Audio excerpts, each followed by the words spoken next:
क्या आप भी ऐसे द्विघात समीकरण के मूल निकालने में फंस जाते हैं जो ना तो मध्यपद विभक्ति से और ना ही सर्वसमीकरण से हल होते हैं? नमस्ते, बीजी व्यंजक और बहुपद की महत्वपूर्ण सर्वसमीकरणाएं पार्ट 9 में आपका स्वागत है।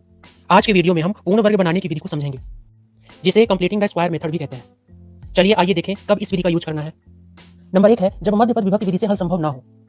दूसरा है जब सर्वसमीकरण x square plus 2ab plus y square plus वाली सर्वसमीकरण या माइनस वाली सर्वसमीकरण दोनों से भी हल संभव ना हो। तीसरा है जब प्रश्न में कहा जाए कि पूर्ण वर्ग बनाने की विधि द्वारा द्विघात समीकरण हल करें। ये तो एक सामान्य सी बात हो गई कि जब प्रश्न में खुद कहा जाए कि इस विधि से करें तो आपको उसी विधि से करना होता है। चलिए आइए समझें कि पूर्ण वर्ग बनाने की विधि में प्रश्न को किस तरीके से हल करना है। चरण नंबर 1 है सर्वप्रथम x स्क्वायर के गुणांक से पूरे समीकरण में भाग करें।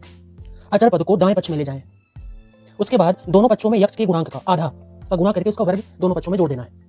लास्ट है बायां पक्ष जो x प्लस वाई का होल स्क्वायर या x माइनस वाई के होल स्क्वायर का बन जाएगा। उसके बाद हमें सरल करके मूल निकाल लेना है, यानी x के मान निकाल लेना है। आइए एक उदाहरण से समझें।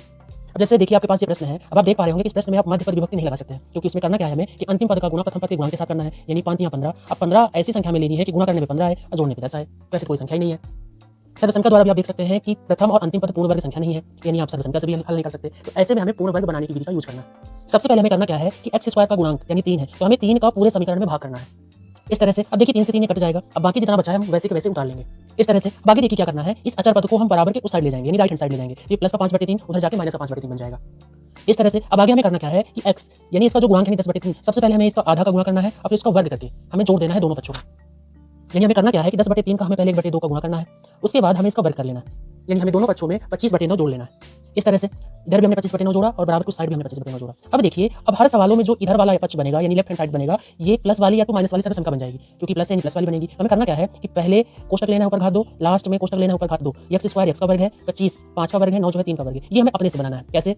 2 गुणे पहला पद x है और दूसरा पद 5/3 है। इसका हमें गुणा करना, चेक करना है कि क्या बीच वाला पद आ रहा है, यानी कि 5 दूनी 10/3 और x भी है, तो x यानी आ रहा है। इधर हम भिन्न कर लेंगे। अब इधर आप क्या लिख सकते हैं कि पहला पद, दूसरा वाला पद यानी अंतिम वाला पद और बीच वाले पद की चिन्ह लेना है और इसका होल स्क्वायर कर देना है। जब आप इसको हल करेंगे तो 10/9 आएगा। अब हम क्या करेंगे, इस वर्ग को हम उस तरफ ले जाएंगे तो ये वर्ग वर्गमूल पे बदल जाएगा।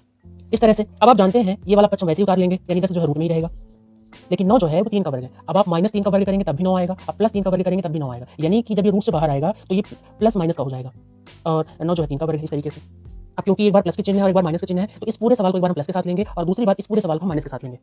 इस तरह से अब हमें x का मान निकालना है, तो ये प्लस का 5/3 हम उधर ले जाएंगे, ठीक वैसे ही इस प्लस के 5/3 को हम उधर ले जाएंगे, ये प्लस का जो है उधर जाके माइनस का बन जाएगा। इस तरह से आगे आप इसको हल करेंगे।